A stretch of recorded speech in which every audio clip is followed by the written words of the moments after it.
Happy Friday, Yarmouth. Welcome back to this week's edition of the Friday Five. As always, I'm Scott LaFlamme, and we're going to cover 5 topics this week that you might want to learn a little bit more about. So sit back, relax, and enjoy this week's Friday Five. Number 1. Over the past several weeks, we here at Town Hall have been fielding a lot of questions and listening to folks about the ongoing revaluation of property values here in Yarmouth. And as that process continues to move on and the informal hearing process with Vision Government Solutions have wrapped up, we recognize that there's still questions out there. And so we want to have them try to answer them as best as we can. In working with Cumberland County Regional Assessing, we've set up an upcoming series of open office hours with our Regional Assessor, Rob Sutherland. It's going to be here at the town office, and again, no appointments necessary. We're going to stagger them with a morning session, an afternoon session, and an evening session. And it's an opportunity for you to learn more about sort of in-depth of the methodologies used, and also ask about individual questions to your property. In hearing some of the feedback over the last week or so, we've asked him to, Rob from Cumberland County Regional Assessing, to develop sort of an overview of the methodologies used, the techniques that the assessors have been used in implementing throughout the revaluation process to come up with the values that you see before you now, and again, a little bit more about the process. So the other thing I wanted to mention really quickly is it's easy to access information through social media, but it may not always be the most accurate. So I want to make sure that we remind folks that on the Town of Yarmouth website, yarmouth.me.us/revaluation is a dedicated project page that has all of our outreach to date, starting all the way back in December of 2024. So it has video content from public meetings, video content from previous Friday Fives, written updates, an interactive FAQ, and a lot more. So if you have questions, feel free. That's really the best place to find all of that information in one convenient location. And with that, we're on to item number 2.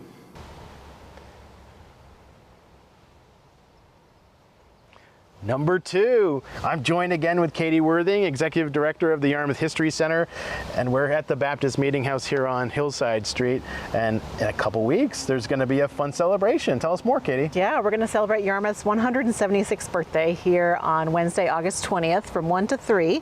It's free and open to the public. We'll have some birthday cake, refreshments, you can have a tour of the building, and really just mark the date and have a little celebration. It's amazing. And over the last year, with the help of the History Center and folks at the town, at the town, we celebrated a pretty big milestone, the 175th birthday of Yarmouth becoming a community, which is amazing. So we celebrate that every day. But tell us a little bit more. Anything new at the History Center that people should know about? Lots of good stuff. New art always on display, new exhibits. We've got our lecture series starting up in this fall. So lots of good stuff coming up. It's amazing. So if you want some old-timey fun drinks and some birthday cake, yep, and just to sort of enjoy all the history that Yarmouth has to offer, we'll hopefully see you on August 20th. And what time was that at? 1 to 3. 1 to 3. So anyways, with that, we're going to be on to item number 3. Number 3, hey, it's been a while since we told you that the town has a few employment opportunities that you might be interested in. So with the power of movie magic right here is a list of what we have for openings. If you have any interest, or you know somebody who might have interest, have them check out the Yarmouth website, yarmouth.me.us/employment. Also, feel free to reach out to our HR director, Jessica Factor, for more information. Number 4, last week, representatives from the U.S. Fish and Wildlife Service from all across the nation met in Portland to talk about their priorities in the upcoming years. And as part of that, they asked us to tour them around the Royal River and some of the work that we've got going on here. Now, there isn't a lot to update the community on since our last update, which is basically getting the draft report of the Section 206 feasibility study. That report's been finalized by the U.S. Army Corps of Engineers, and we're kind of waiting to see what our next steps are when it comes to the design and implementation. So we had a great time. We had about 15 representatives from the U.S. Fish and Wildlife from across the country that are decision makers for various levels of the department, but really interested in the community engagement that we've had and the consensus that we've built throughout the last 5 years. As a reminder, all of the project updates and videos and other informational content still available on the town's website at yarmouth.me.us/Royal River. So feel free to take a look. In the upcoming weeks, we may have more information to share, but for now, it was great to have them here in Yarmouth to showcase the beautiful Royal River.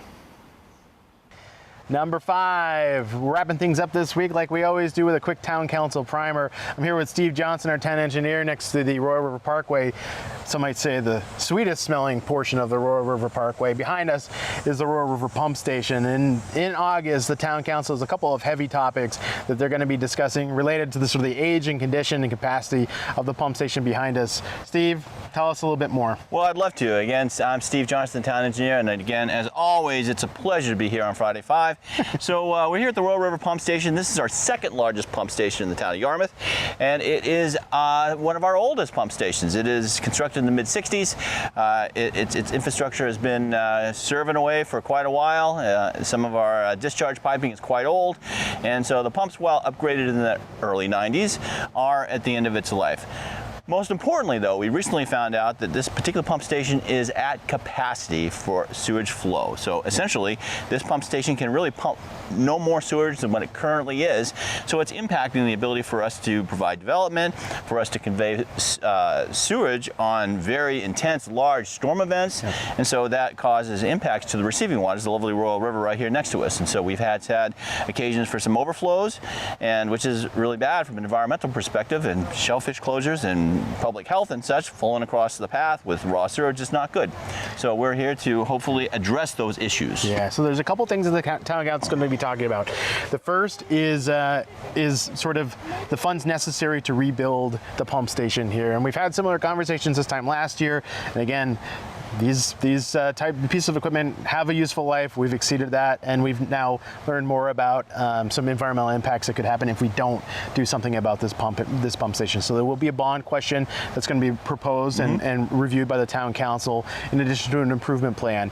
The second, because this facility is at capacity, we can't facilitate any additional flow to this facility. That's correct, Scott. So that means all of the receiving area within the Royal River Pump Station service area, we can't add to that flow. So that means there's going to be a moratorium in place of development until we can figure out how to increase the capacity here at this facility. Exactly. You know, folks won't be able to build new homes, build ADUs. I mean, anything that would add additional sewage, new commercial development that would add additional sewage, we just can't convey it. And so those are the issues that we'll have to be dealing with in this moratorium until we can get our final solution in place and a new system constructed. Yeah. So there's going to be a lot more to come on this. There's going to be probably some targeted Friday 5s. There's going to be other segments, public forums, other information sessions for you to learn a little bit more how it might impact you and what the sort of what we're going to be looking at in the near future here, and you know, the next few steps to get this space expanded and up to capacity.